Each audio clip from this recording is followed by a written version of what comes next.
Assalamu alaikum guys, it's design o'clock, so let's design something.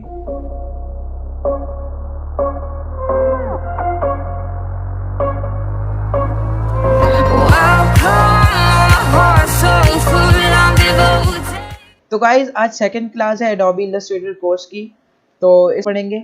और पिछली class में हमने यहाँ से न्यू फाइल क्रिएट करना सीखी थी और यहाँ पर हमने फाइल क्रिएट भी की थी और उसमें हमने कुछ समझा था। उसके जो वर्क स्पेसेस होते हैं, उसके जो टूल बार होते हैं, पैलेट्स वगैरह हमने कुछ देखे थे आज। तो आज हम टूल बार से ही शुरू करते हैं। तो कभी कभार आपका इलस्ट्रेटर ऐसे भी आएगा। मैंने जैसा कि आप सबको बताया था कि हम अपना एडोबी इलस्ट्रेटर या एडोबी में ऐसी चीज़ें भी होती हैं एडोबी के सॉफ्टवेयर्स में जो हम खुद ही मॉडिफाई कर सकते हैं, खुद ही रीअरेंज कर सकते हैं, मॉडिफिकेशन हो सकती है। तो यहाँ पे पिछली क्लास में टूल बार थी, यहाँ पर पैलेट्स थे और जो कि अभी नहीं है। तो हमें कुछ भी नहीं करना, ना घबराना है। हमने आर्टबोर्ड क्रिएट किया, उसके बाद हम गए विंडोज़ के टैब में और विंडोज़ के टैब में अब जो हमें पैलेट चाहिए उस पर बस हम क्लिक करेंगे। हमें चाहिए तो हम कुछ भी नहीं करेंगे, हम विंडोज़ में गए और यहाँ पर हम गए टूल बार के लिए।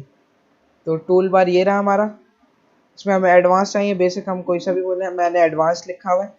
तो यहाँ पर हमारी टूल बार आ गई। अब मैं आपको थोड़ा सा आगे बता दूँ इसको मॉडिफाई कैसे कर सकते हैं। इसको उठा के हम इधर रख सकते हैं, इधर रख सकते हैं, इधर कोने से लगा सकते हैं इसको। अगर ये एरोस पे क्लिक करेंगे तो वन लाइन के लिए क्या होगा, और इसी एरो पे क्लिक करें तो डबल लाइन में ये थोड़ा अच्छा दिख रहा है। तो मैं इसको इसकी जगह पर ही लगा देता हूँ यहाँ पर। और अब हम थोड़े से पैलेट्स यहाँ पर और चाहते हैं, तो मैं लेयर्स जो होता है बेसिक उसका ले आता हूँ, लेयर्स का। अच्छा जी, लेयर्स ये रही, ये रही। तो लेयर्स आ गई। F7 इसका शॉर्ट की है और मैंने यहाँ पर इसको लगा दिया है, या यहाँ पर इसको सेट कर दिया है। इसके साथ भी हम और भी कुछ कर सकते हैं। मैं पहले इसको पूरा ड्रैग कर देते हैं। तो सबसे पहले हमारे पास जो टूल है, हम टूल बार्स में चलते हैं। सबसे पहला जो टूल है वो है सिलेक्शन टूल। सिलेक्शन टूल पे जब हम कर्सर को लेकर जाएंगे, थोड़ी देर बाद इसका नाम लिखा हुआ आएगा उसी टूल का, जिस टूल पे आप कर्सर लेकर जा रहे हैं। और उसके बाद ब्रैकेट्स में इसका शॉर्ट की आएगा। तो मैं वी डायरेक्ट ऐसी वो कर लेता हूँ, ये पहले से ही सिलेक्टेड था मेरे पास। तो ये सिलेक्शन टूल है। अब सिलेक्शन टूल का मैं आपको बताता हूँ कुछ कि ये किस काम आता है। सिलेक्शन टूल, हमने सिलेक्शन टूल लिया, हमने इस ऑब्जेक्ट पे क्लिक किया, इस ऑब्जेक्ट पे क्लिक किया, ये एक ऑब्जेक्ट है, ठीक है। अब हम सिलेक्शन टूल से इसको छोटा बड़ा, सही है, इसको और छोटा बड़ा मतलब कहीं से भी कर सकते हैं, चारों साइड से। और अगर हमें प्रोपोर्शनली मतलब कि हमें चारों साइड से या बिल्कुल एक साइड से प्रोपोर्शनली अगर हमें छोटा बड़ा कर, हम शिफ्ट दबाएंगे और ऑल्ट दबाएंगे तो ये चारों साइड से छोटा बड़ा होगा एक ही साइज में। ये हो गया प्रोपोर्शनली के लिए।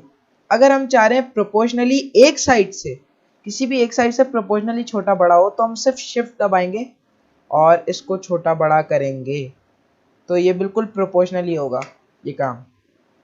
अभी हमने देखा सिलेक्शन टूल किस काम आता है। सबसे पहले सिलेक्शन टूल आता है किसी भी ऑब्जेक्ट को सेलेक्ट करने के लिए, उसके बाद उसका साइज अरेंज करने के लिए, ठीक है, प्रोपोर्शनली हो या वन साइडेड प्रोपोर्शनली हो या फोर्थ साइडेड, या प्रोपोर्शनली हो ही ना, मतलब अपनी मर्जी से कोई सा भी छोटा बड़ा साइज कर लो। ये बात हो गई। इसके बाद मैंने दो बातें और बताई आपको। फोर्थ साइड से प्रोपोर्शनली छोटा या बड़ा करने के लिए हम क्या करें, साइज, और इसको एक साइड से प्रोपोर्शनली इसको रीअरेंज या रिसाइज कैसे करें। एक बात ये आपको मैंने बता दी। अच्छा जी, डायरेक्ट ये जो सिलेक्शन टूल है इससे हम अरेंज भी कर सकते हैं अपने ऑब्जेक्ट को। अगर मैं यहाँ पे रखूँ तो इसकी एक वाइट कलर की वो आ रही है आउटलाइन, और मैं वो कर देता हूँ। इसको स्ट्रोक बोलते हैं असल में। यहाँ पे कलर पूछ रहे हैं, यहाँ से मैं अभी हटा लेता हूँ कलर का पैलेट। तो ये हमारा हो गया सिलेक्शन टूल वी। अच्छा, सिलेक्शन टूल से हम इसको छोटा बड़ा यानी रिसाइज कर सकते हैं। और इसको किसी भी एंगल में हम घुमा सकते हैं ऑब्जेक्ट को अपने, किसी भी एंगल में। तो ये भी सिलेक्शन टूल की मदद से हो जाता है। तो मैं इसको बिल्कुल सीधा कर देता हूँ, इसको मैं सीधा कर देता हूँ, तो ये सीधा हो गया। अच्छा जी, अब एक और शॉर्ट की बता देता हूँ। अगर हमें इसको, या मैंने सेलेक्ट किया, सेलेक्ट करना ज़रूरी है ऑब्जेक्ट को। अगर कोई चेंजेस करनी है तो सबसे पहले उस ऑब्जेक्ट को सेलेक्ट करें जिस पर आपको काम करना है। अगर मैं चाह रहा हूँ कि मैं इसको किसी भी एंगल में ले जाऊँ, अभी ये 180 डिग्री में है, ठीक है, और मैं किसी भी डिग्री में ले गया, 163 हो गया। अब मैं चाह रहा हूँ कि इसको 180 डिग्री रखूँ, अभी ये 180 डिग्री हो गया। इसके बाद मैं चाह रहा हूँ ये ऐसा हो कि ये वाला जो हिस्सा है वो बिल्कुल नीचे, बिल्कुल स्ट्रेट आ जाए, मतलब किसी भी गलत एंगल में ना हो, बिल्कुल परफेक्ट एंगल में आ जाए। तो मैं शिफ्ट दबा कर रखूँगा और फिर अपने कर्सर को मैं इसको करके ड्रैग एंड ड्रॉप करूँगा। तो देखें ये 180 से 90 डिग्री पे बिल्कुल सही आ चुका है। यहाँ पे 135 डिग्री आया, 180, 135, 90 डिग्री। इसके बाद 45 डिग्री, 0 डिग्री, 315, 270 और देन 360। तो मैं चाह रहा हूँ इसको बिल्कुल 90 डिग्री पे। तो मैंने इसको शिफ्ट के साथ 90 डिग्री पे शिफ्ट कर दिया है। ये क्या है, ये मिड पॉइंट है हमारे उसका जो ऑब्जेक्ट है, इसका मिड पॉइंट बोलते हैं इसको। तो ये हो गया सिलेक्शन टूल का, हमने इसका काम समझ लिया कि किस काम आता है। टूल बार में सबसे पहला है सिलेक्शन टूल, इसके बाद है direct selection tool. Direct selection tool से भी हम इसको सेलेक्ट कर सकते हैं, इसकी जगह रीअरेंज कर सकते हैं, और हाँ इसको रिसाइज भी कर सकते हैं, लेकिन उस वे में नहीं जिस वे में सिलेक्शन टूल करता था। हम इसको अगर हम छोटा बड़ा करना चाहें तो ये देखें, इस पर डबल क्लिक किया तो ये सेलेक्ट हो गया, ये वाला एंकर।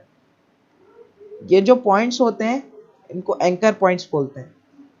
और ये जो लाइन, जिस तरीके की ये लाइन बनी हुई जिससे ऑब्जेक्ट लग रहा है आपको, ये जो लाइन बनी हुई है चकोर, इसको पाथ बोलते हैं, मतलब रास्ता। और ये जो उसके जॉइंट्स हैं चारों, इनको एंकर पॉइंट्स बोलते हैं, ठीक है। तो अब मैंने इसको डबल क्लिक करके सेलेक्ट कर लिया है। अब मैं इसको छोटा बड़ा कर सकता हूँ, ये देखिए, ये देख रहे हैं आप किस तरीके से हम इसको छोटा बड़ा कर रहे हैं, ये देखें, सॉरी। तो इन कामों के लिए भी हम डायरेक्ट सिलेक्शन टूल इस्तेमाल कर सकते हैं। तो हम पूरे अपने ऑब्जेक्ट को किसी भी एंगल से चेंज कर सकते हैं, ठीक है। तो डायरेक्ट सिलेक्शन टूल और सिलेक्शन टूल में बेसिक फर्क ये है कि हम इसको हम इसको किसी भी एंगल से छोटा बड़ा कर सकते हैं, जो कि हम सिलेक्शन टूल से नहीं कर सकते। अच्छा जी, अगर कंट्रोल के साथ किसी भी ऑब्जेक्ट में अगर हम डायरेक्ट सिलेक्शन टूल में है, तो अगर हमने ये ऑब्जेक्ट सेलेक्ट कर लिया, इसके बाद हमने कंट्रोल प्रेस कर दिया, तो आपके पास रिसाइज का वही वाला ऑप्शन दे देगा जो आप सिलेक्शन टूल में ले रहे थे। कंट्रोल दबा देंगे अगर आप, ठीक है। अगर शिफ्ट साथ दबाएंगे, शिफ्ट और ऑल्ट, तो ये प्रोपोर्शनली छोटा होगा, और सिर्फ शिफ्ट के साथ ये एक सिर्फ वन साइड से प्रोपोर्शनली छोटा बड़ा होगा। ये है इसका। तो आज की क्लास में हमने डायरेक्ट सिलेक्शन टूल और सिलेक्शन टूल पढ़ लिए हैं। Selection tool V, direct selection tool A। तो ये दोनों हमने टूल पढ़ लिए हैं। मैं उम्मीद करता हूँ आपको मेरी क्लास पसंद आई होगी और समझ में आई होगी। अगर आपको मेरी क्लास पसंद आई तो उसे लाइक करें, कमेंट करें, शेयर करें, और अगर अभी तक आपने मेरा चैनल यानी डिज़ाइन ऑफ ब्लॉक सब्सक्राइब नहीं किया तो उसे सब्सक्राइब भी कर लें और बेल आइकन भी प्रेस कर लें। और इसके अलावा हमारा एक दूसरा चैनल है टेक्निकली के नेम से, जिसका आई कार्ड पर लिंक दे दूंगा मैं। उसमें वेब डिज़ाइनिंग का कोर्स चल रहा है। अगर आप इंटरेस्टेड हैं वो सीखने के लिए तो उसको भी सब्सक्राइब कर लें और उसका भी बेल आइकन प्रेस कर लें, ताकि हमारी जो लेटेस्ट वीडियो आ सके वो आप तक बआसानी पहुंच सके आपके नोटिफिकेशंस में आकर। Thank you for watching this video.